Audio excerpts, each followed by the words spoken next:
1958, histoire de pêcheurs près des galeries d'Anjou. Salut, camarades! Oh, tabarouette. Petit avertissement, je risque de lire mon texte. Je regarderai pas tout le temps en caméra, désolé. Cette vidéo fait suite à celle-ci, en 1968, en radeau, au boisé Jean Milot. Roland Tremblay nous raconte qu'il naviguait avec ses amis sur des radeaux très instables dans cette zone, au sud-est des Galeries d'Anjou, environ entre les rues Bélanger, des Halles, Saint-Zotique évidemment, qui à l'époque, comme vous le voyez, était pas là ou juste en partie. J'ai justement un témoignage d'un des amis de Roland, Claude Lamarre. Il se souvient qu'à l'époque, ce secteur, la gang nommait ça la dompe, qu'il y avait beaucoup de plans d'eau et des marécages. Il se souvient même d'y être allé avec Roland en mode aventure. Ils étaient entrés dans ce qu'ils croyaient être un vieil autobus scolaire abandonné. Mais en enlevant le morceau de contreplaqué qui bloquait le pare-brise, badang! C'était plein de matériel d'arpentage, de cartes, un bureau de contracteur. Attention, le contracteur, il était encore là, il les a pognés sur le fait, ils ont eu vraiment peur. Bye bye! Hey, merci Claude!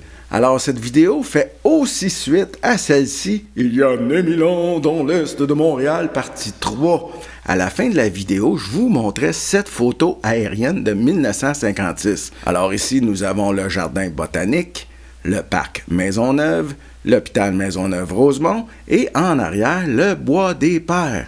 Alors aujourd'hui, nous allons explorer les boisés qui étaient là au nord du bois des Pères, qui à l'époque, on nommait ça encore la Longue Pointe. Mais attention, là, regardez bien ça, j'ai encore mieux. Voilà! On se retrouve maintenant vers 70. Le bois des Pailles est vraiment au loin là-bas. Au premier plan, ce sont les Galeries d'Anjou qui ont été inaugurées en 1968. Alors ici, on a l'autoroute 25, l'autoroute 40, la rue Jean-Talon. Et remarquez qu'elle ne semble pas vraiment terminée, on dirait qu'elle est en terre, en partie.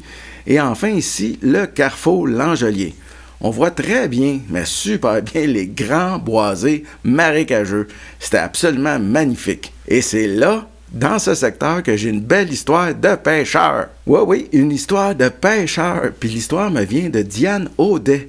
Un jour comme ça, elle rencontre un homme qui lui dit qu'à vers la fin des années 50, il allait pêcher, tenez-vous bien, pas loin des rues L'Angelier et Jean-Talon. Eh bien, on l'a vu plus tôt, cette zone était marécageuse et boisée, mais il y avait aussi des petits lacs apparemment liés au ruisseau Mossun ou de la Grande Prairie. Puis oui, l'homme a mentionné qu'il mangeait les poissons qu'il pêchait. Alors j'ai demandé à un pêcheur émérite, Charles Giguère, ou Charlie de la Gigue, je ne sais pas trop, là, sur Facebook, ce qui pouvait être logique de pêcher à ce moment-là dans un petit lac à Montréal. La liste est longue, mais il aurait pu y avoir du doré jaune, des crapets, une très grande variété de ménées et de la perche chaude. Puis ça, c'est bon, de la perche chaude, wow! Tiens, une autre belle anecdote.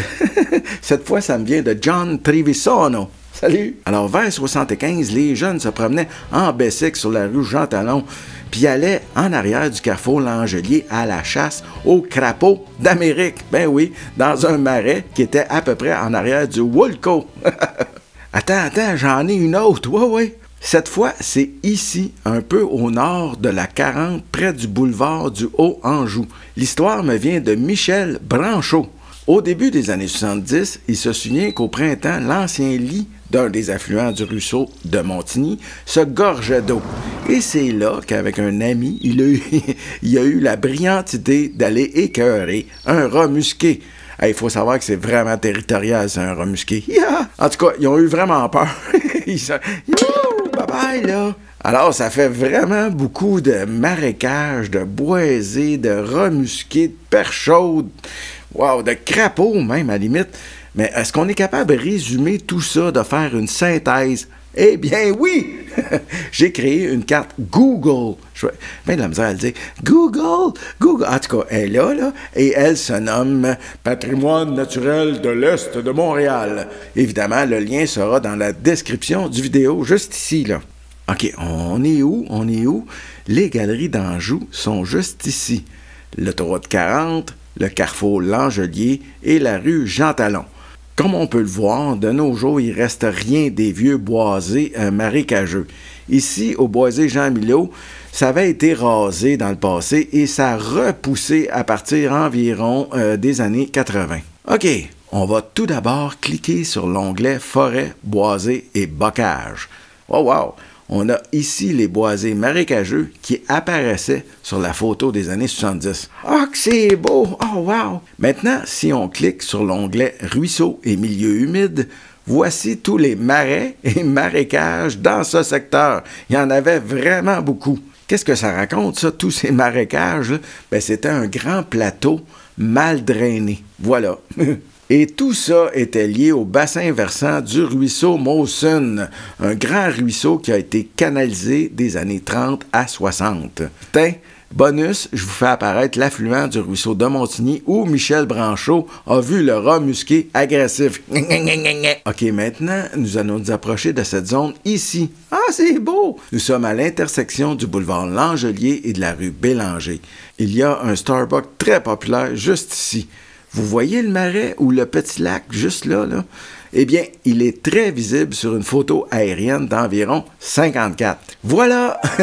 Attendez, on va se situer, là. On a ici l'hôpital Maisonneuve-Rosemont, le Bois des Pères juste en arrière, le boulevard Rosemont et au bout, qui ne continuait pas à l'époque, les fameux boisés marécageux. On suit ensuite la rue du Ménil jusqu'au Starbucks, qui sera un jour environ ici. Le petit lac, là, il me semble important, ce qui me fait croire que dans les années 50, on pouvait y pêcher. Donc, en face du Starbucks actuel, sur la rue Bélanger, on y a peut-être pêché des beaux gros poissons. Hein? Qui sait? On ne sait pas. Une belle histoire de pêcheur, toi.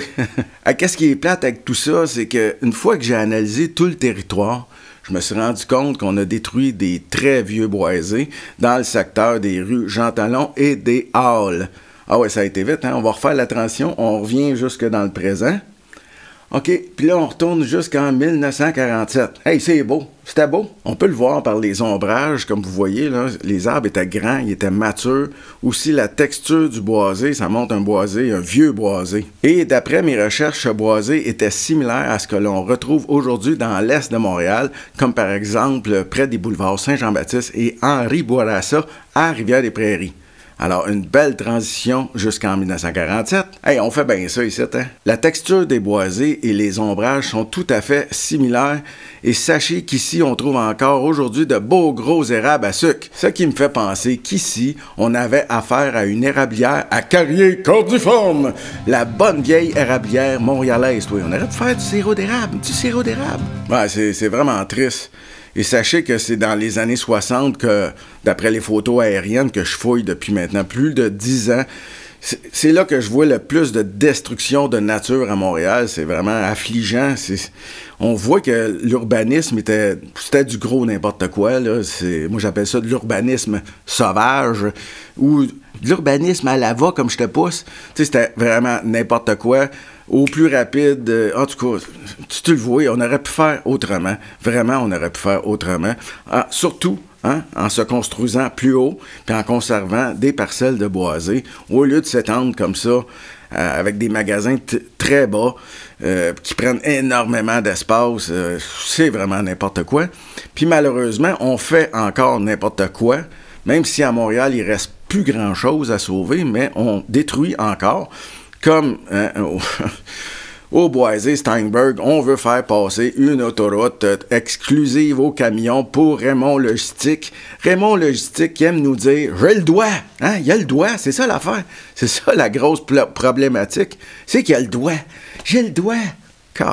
On a ici récemment aussi un boisé dans Rivière-des-Prairies que j'ai découvert là, hier, le 3 février, qu'on a détruit une grande bande boisée. Il y avait beaucoup d'espèces très intéressantes. Il y avait évidemment trop de nerf brun, qui est une espèce exotique envahissante. Mais bon, il y avait à travers ça du chêne à gros fruits, tout ça. C'était magnifique. J'ai plein d'exemples comme ça qu'on fait encore n'importe quoi. Puis, en même temps, l'Occident se vante... c'est pas qu'ici, c'est pour ça que je dis l'Occident, je dis pas juste Montréal, je dis pas juste Québec, je dis tout l'Occident, on se vante de planter partout, de planter, puis moi, maintenant, là, à force d'avoir été militant, puis de voir la destruction des boisés, je vois juste... Hey, oui, j'ai de la misère, je m'excuse. Je vois juste greenwashing à plantation. Plantation, pour moi, ça égale greenwashing, puis souvent, on plante même pas les bonnes espèces. On n'essaye même pas de reproduire la vieille érablière, acariée, cordiforme. On plante des espèces qui viennent d'ailleurs. C'est du gros n'importe quoi. On n'a pas appris de nos erreurs. C'est épouvantable. Je suis vraiment découragé et je suis très en colère de ce que j'ai vu hier, là. Je suis excessivement en colère. Je vais terminer là-dessus aujourd'hui et je vais sûrement faire une série de vidéos qui parlent de cette colère-là de militants, mais outre ça, ce que je peux comprendre des problématiques de l'Occident par rapport à la nature. Vous me suivez? Je vois des grosses problématiques, juste, on dirait encore que la nature fait peur à l'humain. C'est fou. C'est fou. Il y a de quoi qu'on n'a pas compris, il y a de quoi qu'on a oublié dans notre parcours. Il y a des graves problématiques qui n'est pas juste liée à la politique. Sachez-le, il y a une problématique qui est juste là. Notre être, l'être humain en général, a de graves problématiques. Voilà. Je vais terminer comme ça aujourd'hui sur une note très... je dirais sombre, comme mon nouveau Renard Frac. Puis je vous remercie d'être là. Puis restez là, s'il vous plaît, parce qu'après, je remercie mes donateurs. C'est important parce que c'est super important pour faire survivre la chaîne. J'ai besoin de vos dons. Donc, ça va être dans la description du vidéo, des dons via PayPal ou par Interac. Écrivez-moi. C'est super important. Hein? Je vous expliquerai ça une autre fois. Alors, restez là et je vous souhaite une très bonne journée. Hein? Une très bonne journée quand même. Essayez d'être zen. Moi, je commence à avoir vraiment de la difficulté à être zen en voyant toute cette destruction. Voilà.